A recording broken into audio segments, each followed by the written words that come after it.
On the weekends now, you see young and people in China going to malls to buy physical gold, not just for jewelry, but as an investment, as they work. At the same time, in America, we see people going to a mall to buy things they don't really need, which they can't afford or pay for. And that's the 100%. difference. And that's why what is happening in Asia and that part of the world and BRICS is what's the real driving tool behind gold and will carry us through 2026. Most people just stop for the year. But I think as we get into 2026 and above, we're going to break out of a trading range in gold, which is probably worst case 36, 3,700 on a sell-off and the highs. But I think this time next year, we'll be challenging 5,000 on gold. UBS raises gold to a 4,500 to 4,900 for 26-27. UBS just lifted its gold forecast to as high as $4,900, calling the metal the strongest global asset and a critical hedge as geopolitical and fiscal risks mount. The shift in global gold demand is becoming clearer as physical accumulation accelerates in the East,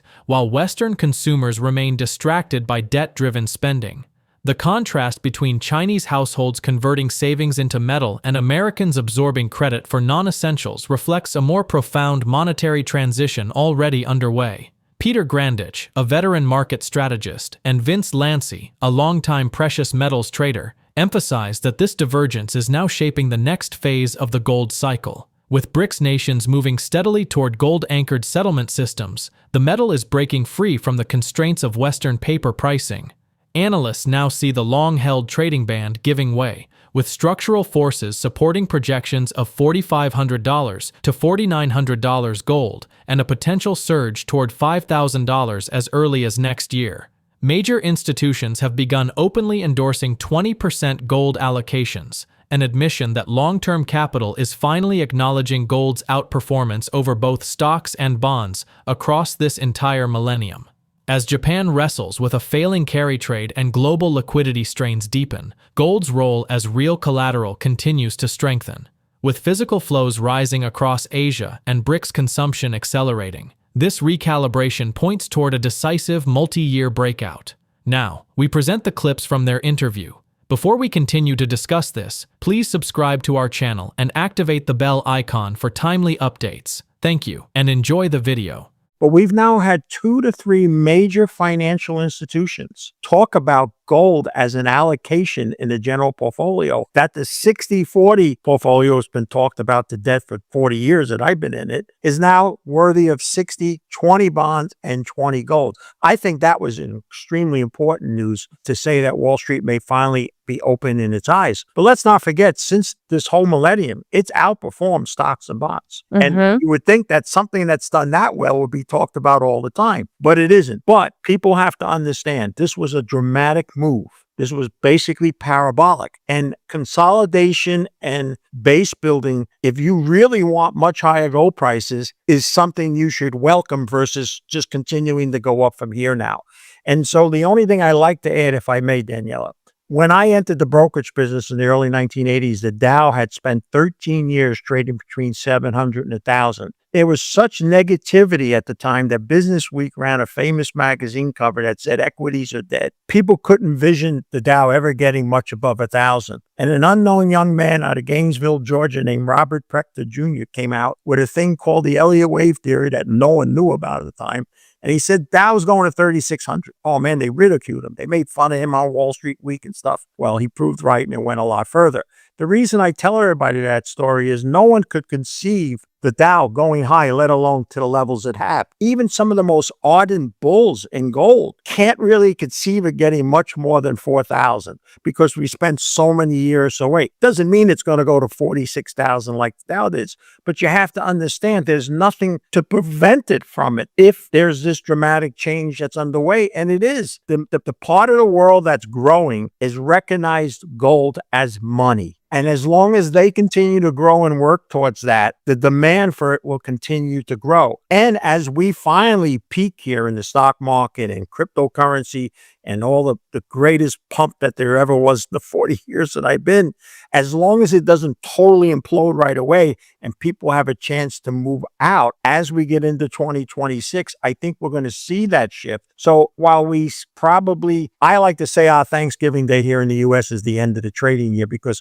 once that happens, as we get into December, most people just stop for the year. But I think as we get into 2026 and above, we're going to break out of a trading range in gold, which is probably worst case 36, 3,700 on a sell-off and the highs. But I think this time next year, we'll be challenging 5,000 on gold.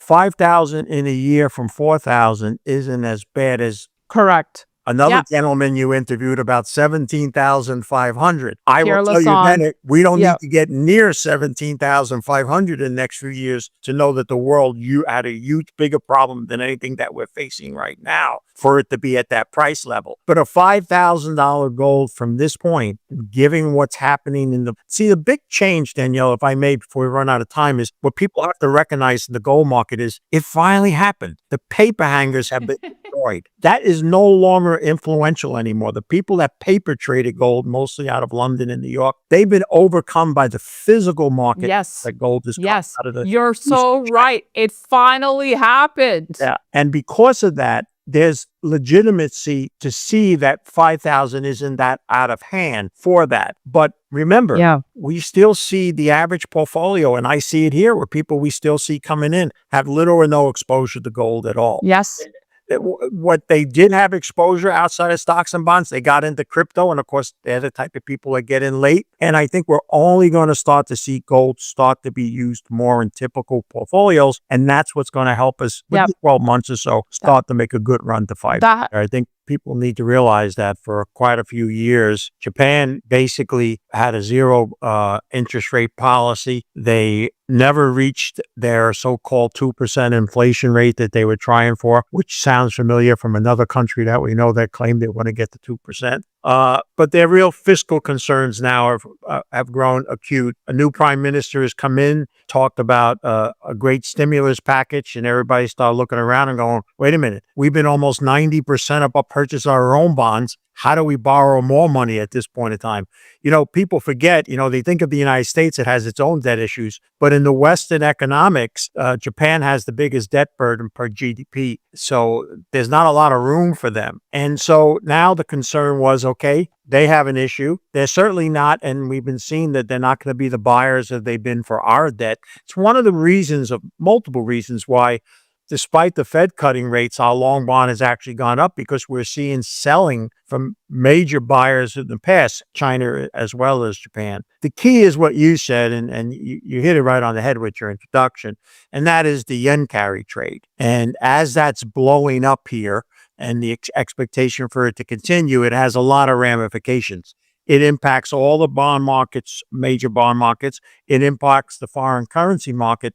And let's not forget, one of the things that Trump, and it's my big with Trump, and that is with all his carrying a big stick into this trade war, the net result is he has little to show for it. Remember, Japan just several months ago, according to him, was going to send us all sorts of money over here, so-called make a good trade deal. They're not in any position to do that, just like other countries aren't. And China has really played Trump well in that regard. So the net result of this is, while it's damaging at this point, the potential for it to enormously mushroom to the point where actually the mainstream financial media may have to cover it one day. But you've always been ahead of it, so nothing's going to change on that end.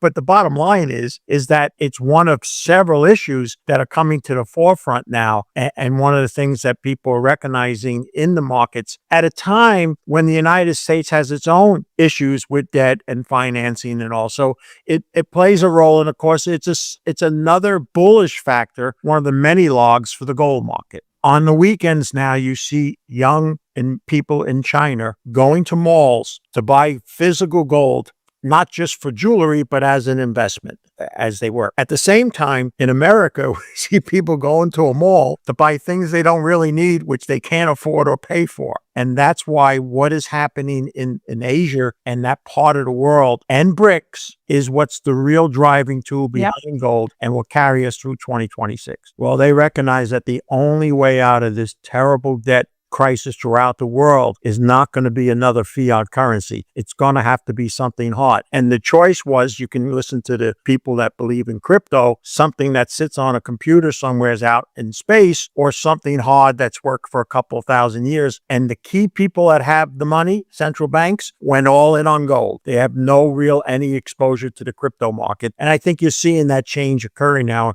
and the reality of both is coming home to roost.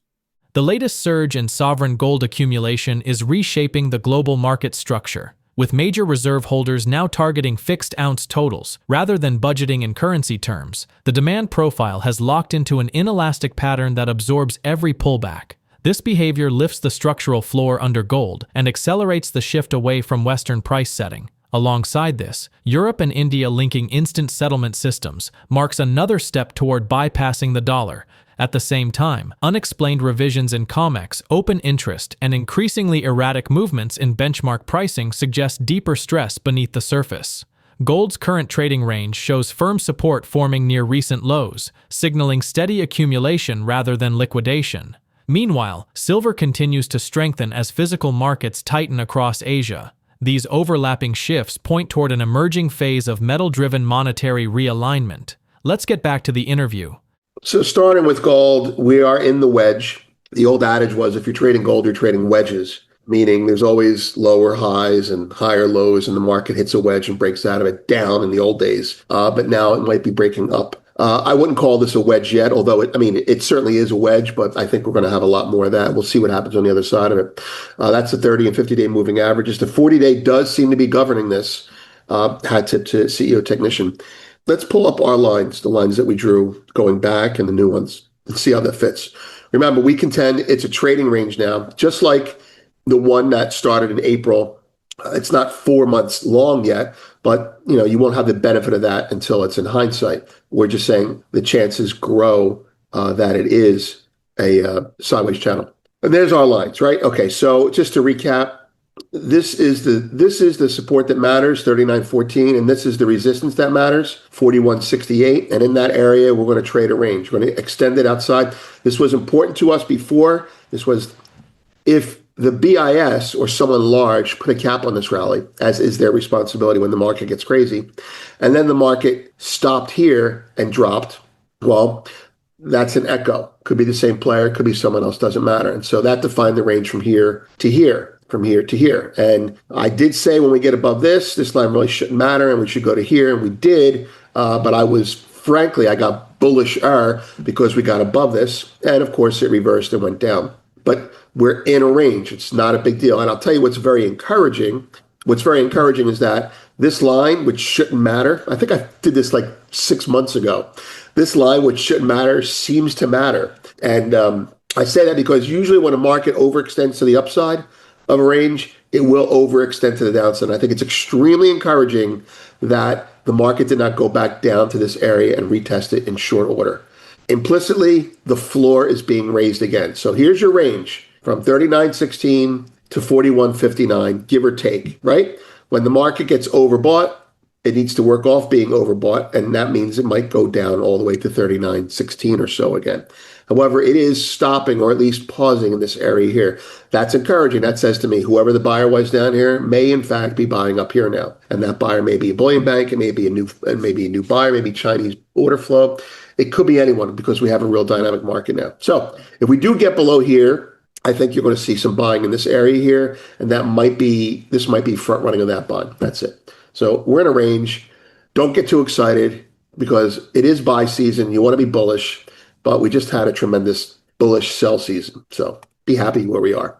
Silver, judging from my lines, it's above lines that matter. So maybe I should be thinking about it the way I think about gold and pop a line in there that looks like this. Now, I didn't see this before. I should have, though. So you could say we're in this range now. And if we break it, we can go all the way. I'm going to move this up now. I'm going to raise the floor myself. Okay. And I'll leave that there. And that's it. That's our range. We're in the middle of it. Silver strong. Silver stronger than gold. I mean, China's pulling its silver off the market. LBMA is leasing silver. Turkey's silver imports are spiking again.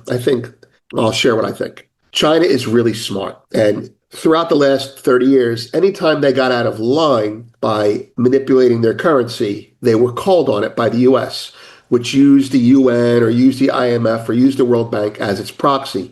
And China immediately would back off and say, we're not manipulating currency. We're not manipulating currency. China is a honest player publicly. What they're doing in private is a completely different story.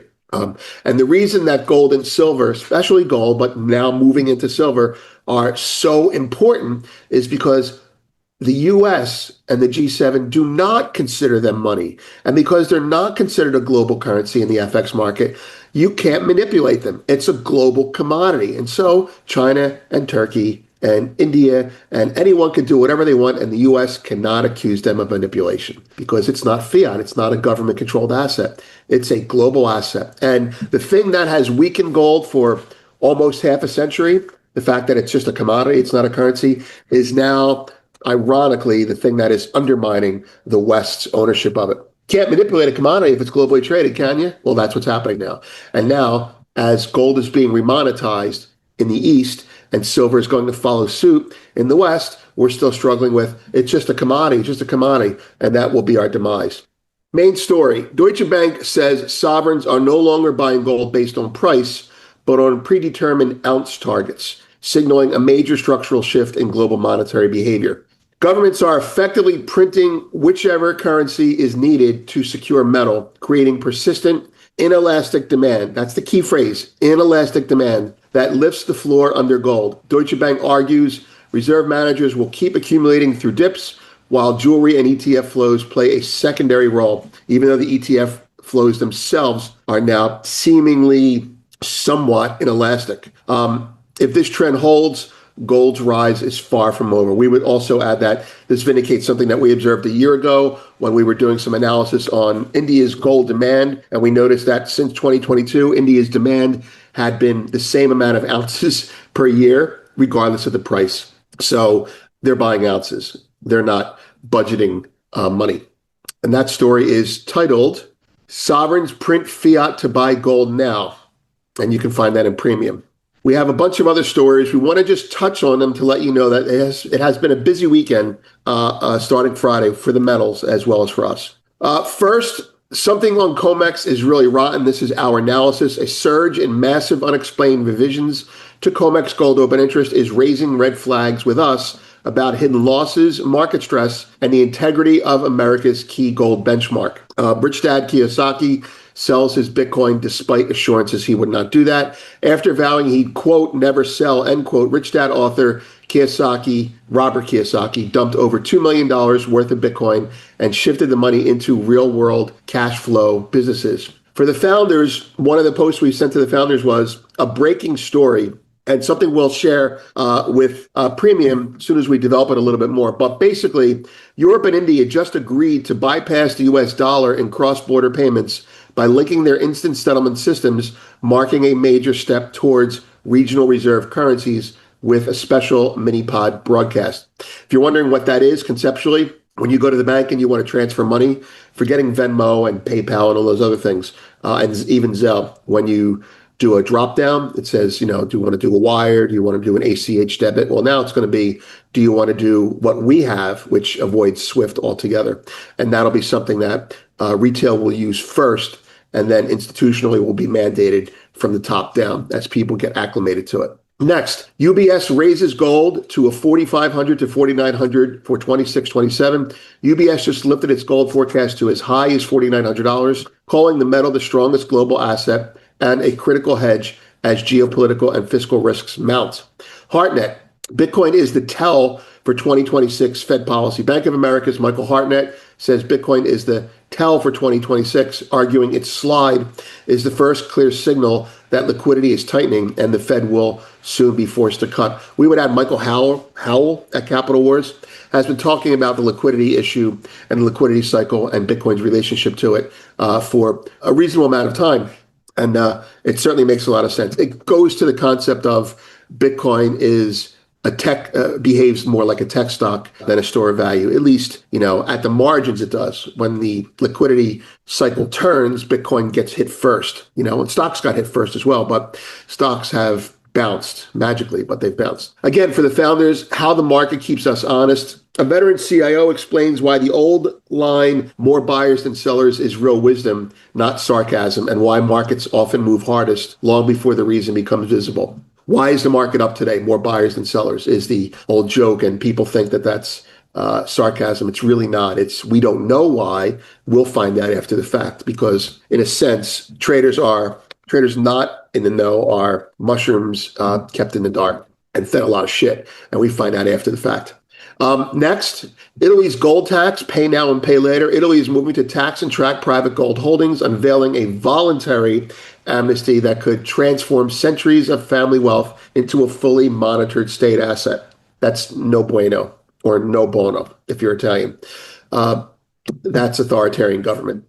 Finally, gold and metals producers anchor MSCI's latest China edition. China's major stock index is being reshaped by a surge of gold and metals producers with, if I can say this right, Zijin Mining leading a wave of new additions that signal Beijing's growing tilt toward hard asset power and dictating important assets from that part of the world. Russia expands gold operations as domestic liquidity rises. That's our news and explanation of why it's not bearish for gold. The global gold market is entering a stage where physical behavior overrides financial narratives. Young buyers in Asia accumulating bullion, BRICS economies restructuring their settlement systems, and sovereign wealth funds moving outside the dollar pipeline.